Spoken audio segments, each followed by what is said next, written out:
Mercenaries are nothing new to gaming. Playing as one, however, is a rare treat. Enter Mercenaries 2 World in Flames, a game where you'll have to clean up the mess that is war-torn Venezuela, for a price of course. Is this dangerous contract worth taking, or should you play it safe and stay away?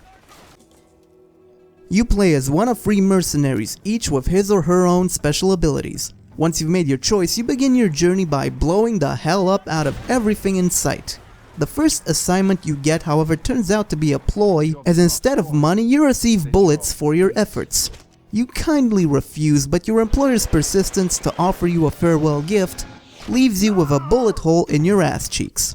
Seeking revenge, you start working with other factions hostile to Solano and friends, and the hunt begins. Mercenaries 2 lives up to its name. As a mercenary for hire, you will take on various jobs for various factions, although your former employer is an exception as you can only attack them. Jobs consist of either delivering someone or something to a specific location, outright mayhem, or both. Taking out dozens of enemies is a fun endeavor by itself, as your avatar has godlike strength, taking dozens of bullets and even being able to emerge unscathed from an exploding vehicle. On that note, however, driving in Mercenaries 2 is loose and sloppy like a discount hooker at 3 AM. Thankfully though, tanks and helicopters control surprisingly well, but the game is really at its best when you're wrecking it. Mercenaries 2 features destructible buildings, and since every structure is fair game, and you're encouraged to take out most of them, that's exactly what you'll end up doing most of the game. You have explosives like C4 and a rocket launcher at your disposal, but calling in airstrikes is the way to really go, if only because ammo isn't always readily available. Also, while you can call in a seemingly endless amount of aerial death, to call an airstrike you typically need to attach a beacon or throw a smoke grenade for it to be accurate. Airstrikes are supposed to be called from a good distance, but here, unless you're a few feet away, they outright won't work. One of the most interesting aspects of the game is the faction system. Completing missions for various factions, specifically base takeovers, unlocks their shop and items, and you can stock up as you please if you have the money. They will also issue secondary missions like capturing high-value targets or destroying certain buildings, which, if completed, can help you earn a bit of extra cash. Some missions also have bonus objectives, so as long as you play with some finesse, you'll get your reward.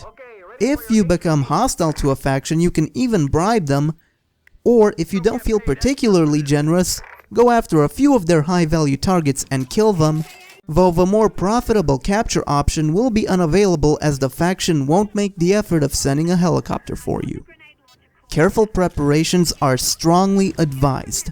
If you feel like making a quick buck, you can always challenge one of your lieutenants on a wager, which stand in for training and challenges.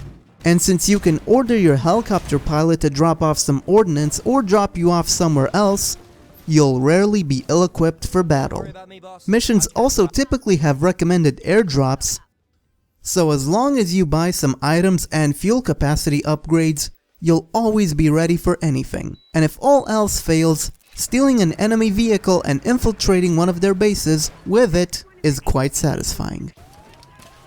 The AI might give the impression of genuine intelligence at first, communicating and moving into position, but it's an illusion. For the most part, your simple-minded foes will run around at random, shouting loudly and occasionally firing at you, but by the time they realize random movement is less effective than simply trying to kill you, you will have probably already smacked them out.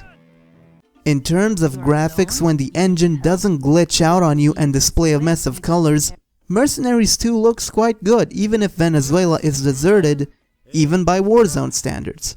The destruction model is also primitive, as buildings seem to be constructed out of a handful of segments at most.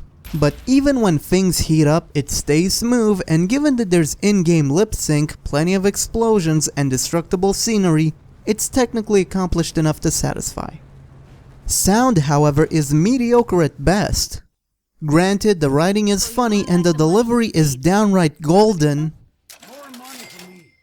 but the dynamic in-game dialogue repeats itself a few minutes in. Yes, not hours, minutes.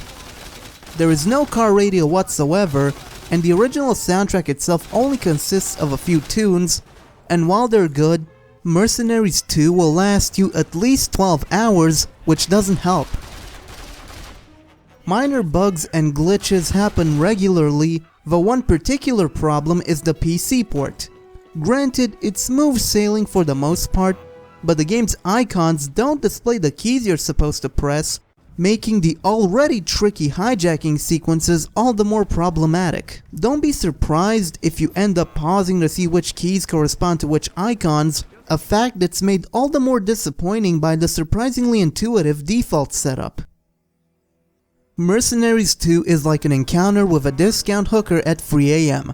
It's seemingly unsightly and definitely not the most refined, but as long as you go in with an open mind and a penchant for fun, you'll have a great time.